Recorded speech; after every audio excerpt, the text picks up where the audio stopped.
Bonjour à tous. Continuons donc notre introduction au différentiel. Nous sommes maintenant en mesure de définir la différentielle de f au point x0 comme étant l'application de R dans R qui associe à tout alpha la valeur f' de x0 fois alpha. Bon, alors faisons un peu de place.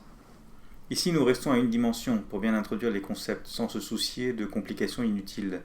Mais il faut garder à l'esprit que, en fait, toute cette formalisation nous permettra de généraliser la notion de différentiel à tout type d'espace et aussi de bien comprendre la notion d'infinitésimale. Nous en verrons un exemple d'application à la fin de cette vidéo pour le calcul de l'aire du disque. L'effort sera récompensé par la suite. Dans les vidéos suivantes, je montrerai comment la notion de différentiel est typiquement introduite en classe de mathématiques spéciales par exemple, et vous aurez en main tous les outils nécessaires pour bien comprendre les idées grâce à cette approche pas à pas. Nous pouvons voir que la différentielle de f en x0 est une application linéaire, ce qui n'était pas le cas dans notre équation de départ avec la dérivée ci-dessus, puisque nous avons un terme en h fois epsilon de h. En fait, nous verrons plus tard que la différentielle est une application linéaire de l'espace vectoriel tangent au point x0. On peut définir aussi l'application différentielle de f, et on ne précise pas en x0 car c'est pour tout x0, qui à un point x0 associe la différentielle de f en x0. x0 est un point de R et différentielle de f en x0 est un élément de l'espace des applications linéaires. Donc différentielle de f est une application entre R et l'espace des applications linéaires. J'ai mis en rappel dans la description de la vidéo, ci-dessous, la définition de ce qu'est une application linéaire, pour ceux que ça peut aider. Bon alors, ça paraît des niveaux d'abstraction de plus en plus élevés, mais c'est la bonne manière de définir rigoureusement ces notions. On définit d'abord la différentielle en un point, puis la différentielle sur tout le domaine. Finalement, c'est ce que l'on a fait avec la dérivée d'une fonction. On définit d'abord la dérivabilité en un point, puis on définit la dérivée comme l'application qui associe à tout point son nombre dérivé. Sauf que sur R, on ne travaille qu'à une dimension, et seulement avec des nombres réels. Donc toutes les notions se confondent. Étudions quelques propriétés. D'abord, que se passe-t-il lorsque df égale 0 ? Ceci est équivalent à différentielle de f en x0 égale 0 pour tout h et tout x0. C'est-à-dire que f' de x0 fois h égale 0 pour tout h et tout x0. Ce qui équivaut à f' de x0 égale 0 pour tout x0. Et d'après un résultat de classe de première, ceci est équivalent à f est une fonction constante. Maintenant, prenons deux fonctions, f et g, dérivables sur R, et cherchons la différentielle de f plus g. Les différentiels de f et g existent séparément, puisque les fonctions sont dérivables, et la différentielle de f plus g est l'application qui, à x0, associe la différentielle de f plus g en x0.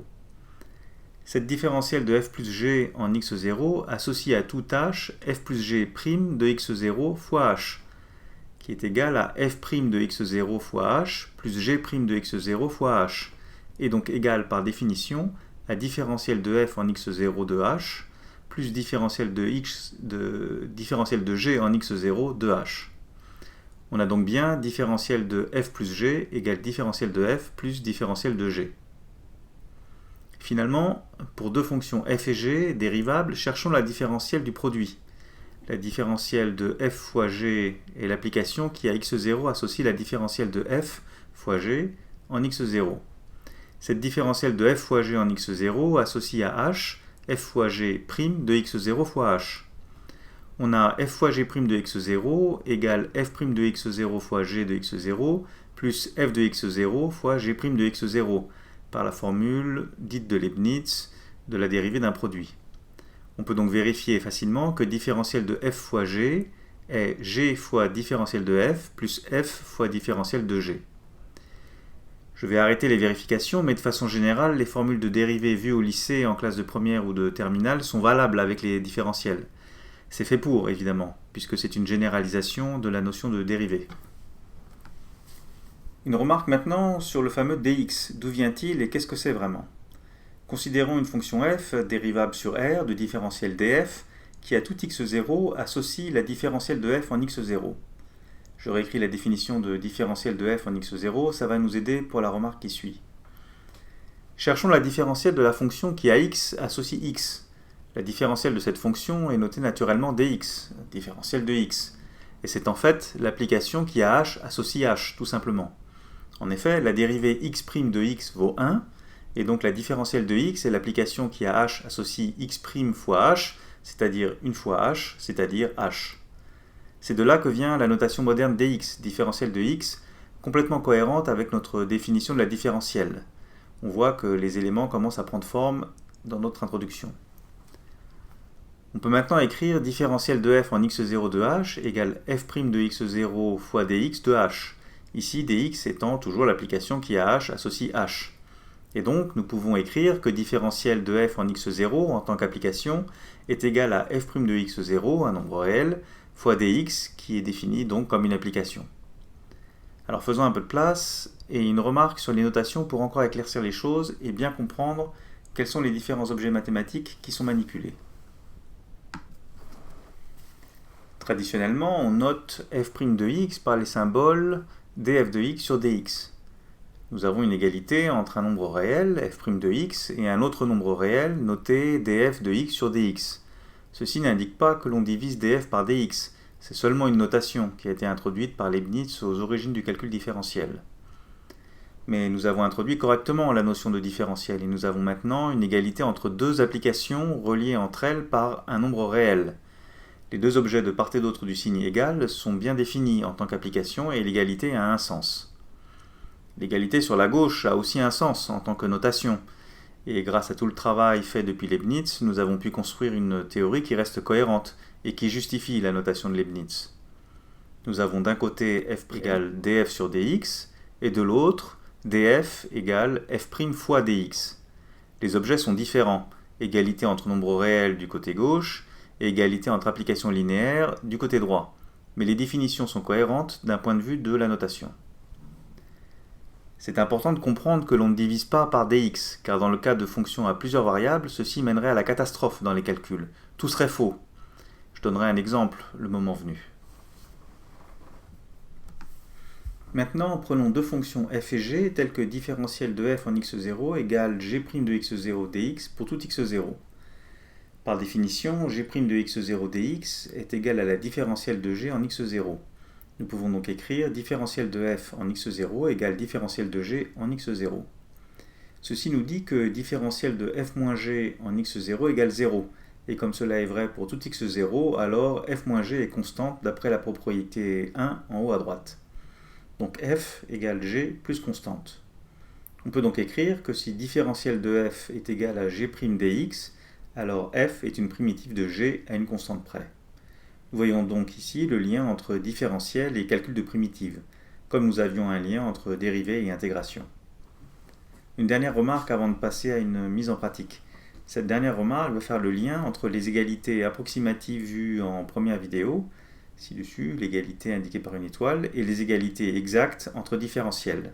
Je vais aussi clarifier l'interprétation de l'infinitésimale dx. Soit f et g, deux fonctions dérivables, telles que delta f en x0 de h à peu près égale à delta g en x0 de h. Je rappelle que delta f en x0 de h est défini comme f de x0 plus h moins f de x0. Et bien sûr, delta g en x0 de h égale g de x0 plus h moins g de x0. Alors on peut écrire donc que delta f en x0 de h égale delta g en x0 de h plus h epsilon de h.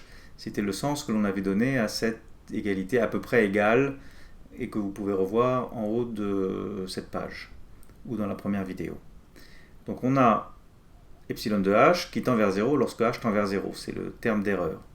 Si on prend un h différent de 0 et qu'on divise les deux termes de cette équation par h, on a delta f en x0 de h sur h égale delta g en x0 de h sur h plus epsilon de h.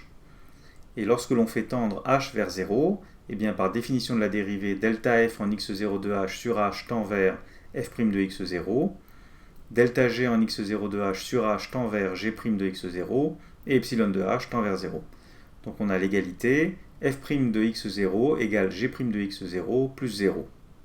Ce qui veut dire que pour tout alpha, on a f' de x0 fois alpha égale g' de x0 fois alpha, puisque f' de x0 égale g' de x0.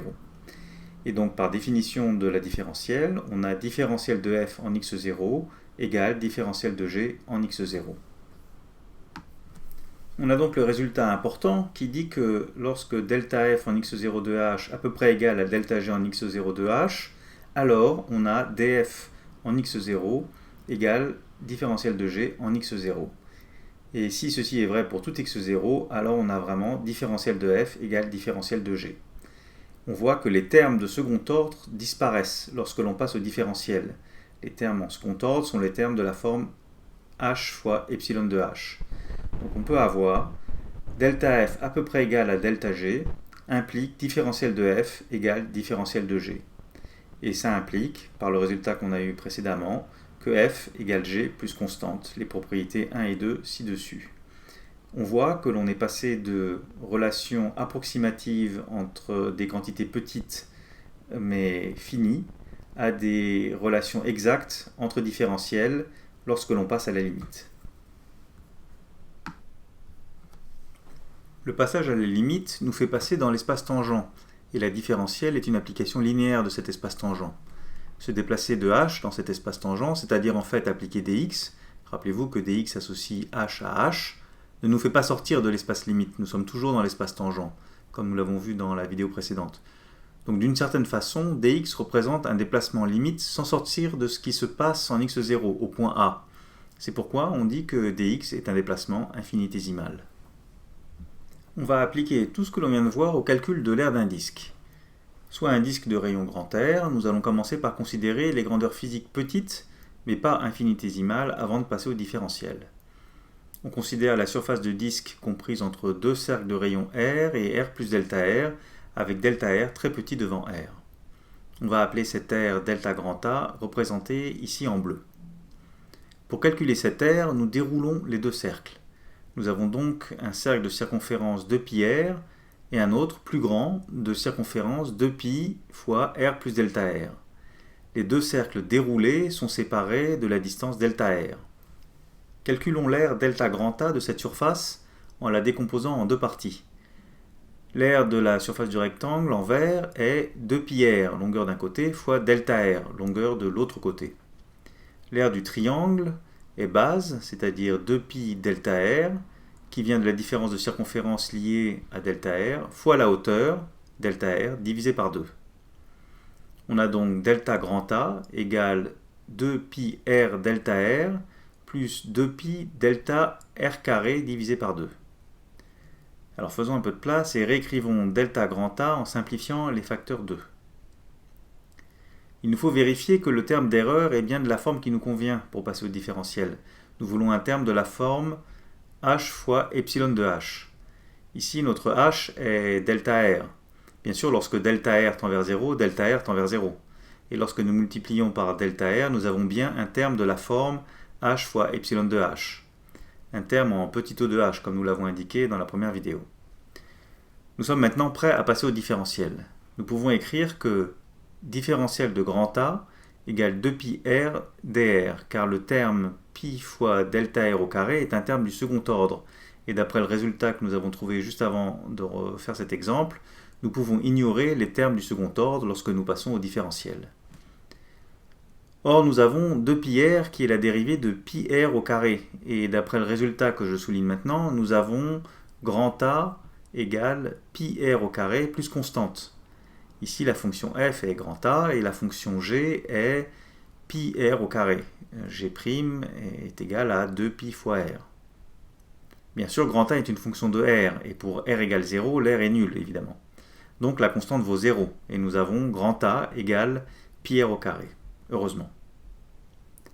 Dans la vidéo suivante, je vais présenter quelques notions sur les espaces vectoriels pour ensuite montrer comment on peut appliquer ce que l'on a vu sur les différentiels à des fonctions de plusieurs variables, c'est-à-dire dans des espaces de dimension finie quelconque. Une approche que l'on peut voir en classe de mathématiques spéciales. Et puis comme toujours, si vous avez des questions, n'hésitez pas à les poster dans les commentaires. Et à bientôt.